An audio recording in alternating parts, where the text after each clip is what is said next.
देख सकते हैं एक दलित महिला के साथ कैसे अभद्र टिप्पणी किया गया है, जो फेसबुक पोस्ट किया गया है, जो सरिता पासवान नाम के जो प्रवक्ता है इनके ऊपर, और इनके साथ कैसे बदतमीजी और बेसलूकी वाला बात किया गया है, जो आप लोग पूरा ये वीडियो में देख सकते हैं। बट सरिता पासवान भी मैं अपने सारिका डट के पासवान खड़ी है और जो सबसे पहले तो आशुतोष कुमार को करारा जवाब देते हुए नजर आ रही है। पूरा वीडियो देखिए आप लोग। जी, सबों को प्रणाम जो भी हमारे इस लाइव में जुड़ रहे हैं हमारे साथ।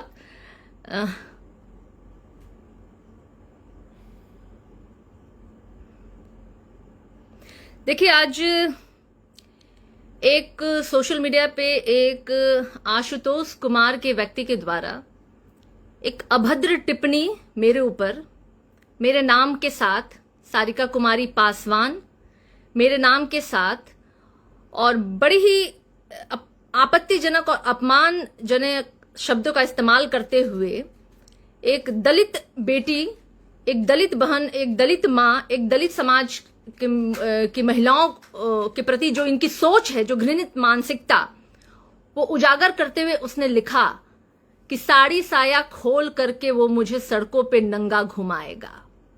इतना ही नहीं, बात यहीं तक नहीं थमी।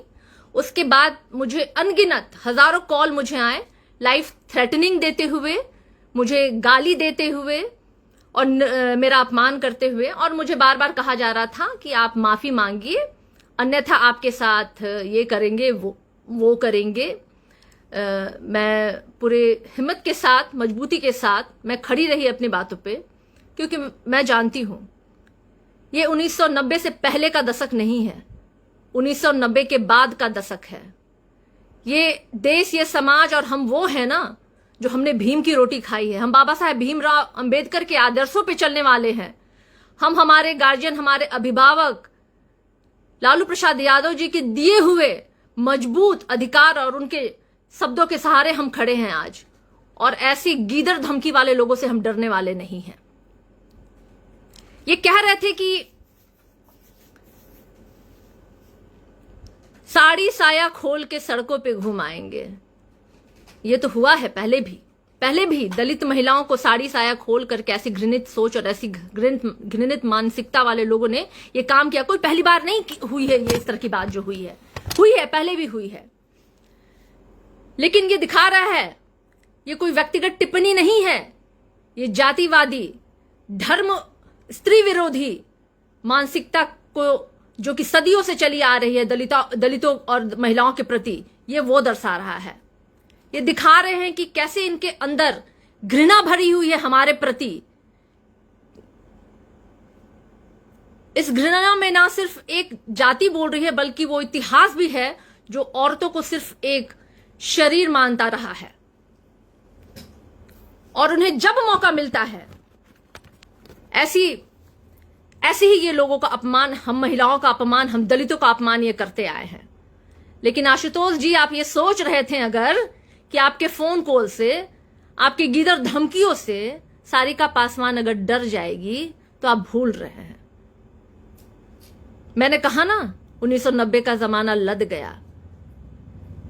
जिस हम देश में रहते हैं, जिस समाज में रहते हैं, ये शिक्षित समाज है, ये अपने अधिकारों को जानता है, अपनी स्वतंत्रता को जानता है, हम अपनी मर्यादा को भी जानते हैं, और आपके जैसे लोगों को हम जवाब भी देना जानते हैं। आपकी भाषा में ही अगर हम देना शुरू कर दें तो समझिए आप कहां जगह पाइएगा।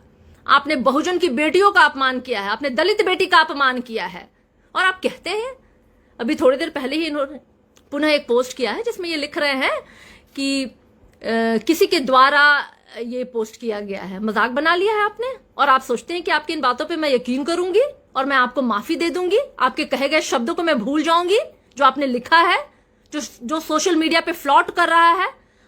आप सोचते हैं कि आपको इतनी आसानी से माफी मिल जाएगी, तो ऐसा तो नहीं होगा। आपकी भाषा ये दर्शा रही है आपकी मानसिकता, आपकी सोच, जो सदियों से जो हम दलितों ने, हम महिलाओं ने झेला है।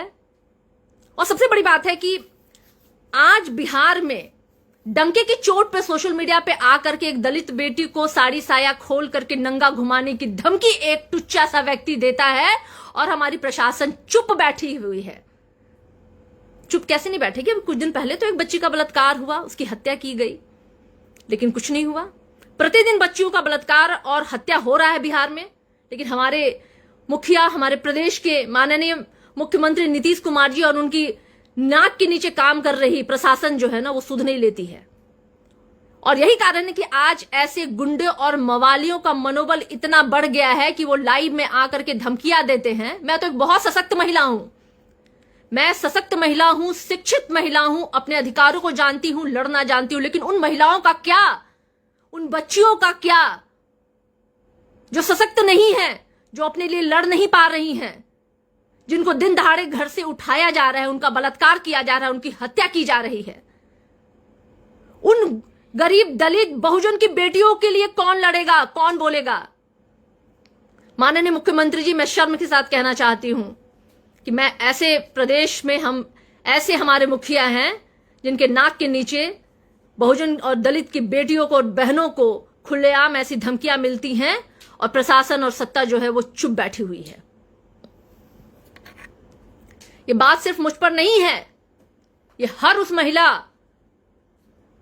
हर उस दलित बहुजन महिला पे सवाल बनता है, ये जो खुल करके जीना चाहती है, जो स्वतंत्र माहौल में जीना चाहती है, वो बेटी, वो बहन, वो मां, लेकिन ऐसे लुच्चे, ऐसे टुच्चों की वजह से भय में है, डर में है। जो भाषा है उसे पुनः मैं कहूंगी कि एक बार लोग देखें और पढ़ें कि किस तरीके का भाषा का इस्तेमाल उसने एक दलित बेटी के लिए किया है। मेरे लिए नहीं सिर्फ है, वो संपूर्ण बहुजन की बेटियों के लिए है, वो दलित की बेटियों के लिए है।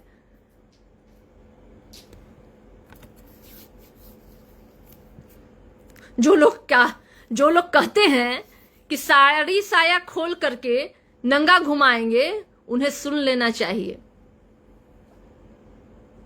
ये कोई पहली बार तो नहीं है, दलित महिलाओं के खिलाफ यौन हिंसा कोई अपवाद भी नहीं है, ये परंपरा रही है इनकी, और इस सोच की जड़ें जो है ना वो बहुत गहरी हैं।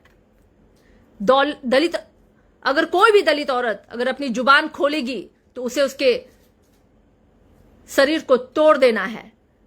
उसे यही कारण है कि आज भी देश में हर दिन एक दलित 10-15 दलित बच्चियों के साथ बलात्कार हो रहा है, उनका तिरस्कार हो रहा है, उन्हें डराया जा रहा है, धमकाया जा रहा है, लेकिन मैं कतई इस पे चुप नहीं होना है। आशुतोष,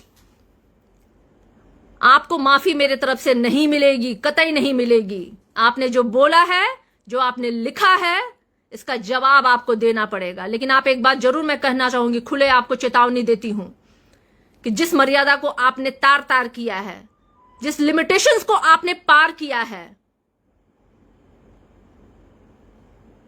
समझ लीजिए अगर हमारा समाज उस दायरे को तोड़ देगा तो आपके लिए कहां जगह बचेगा।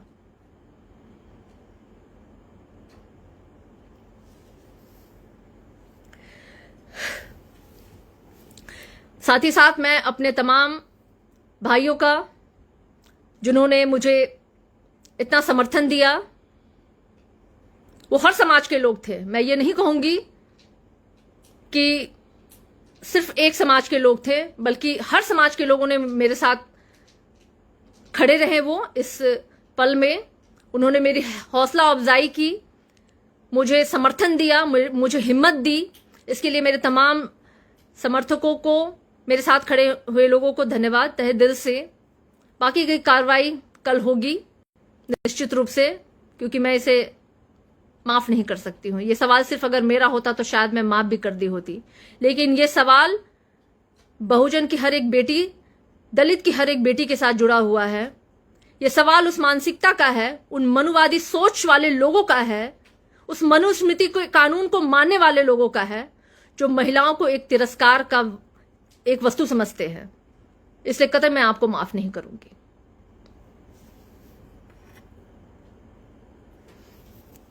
धन्यवाद।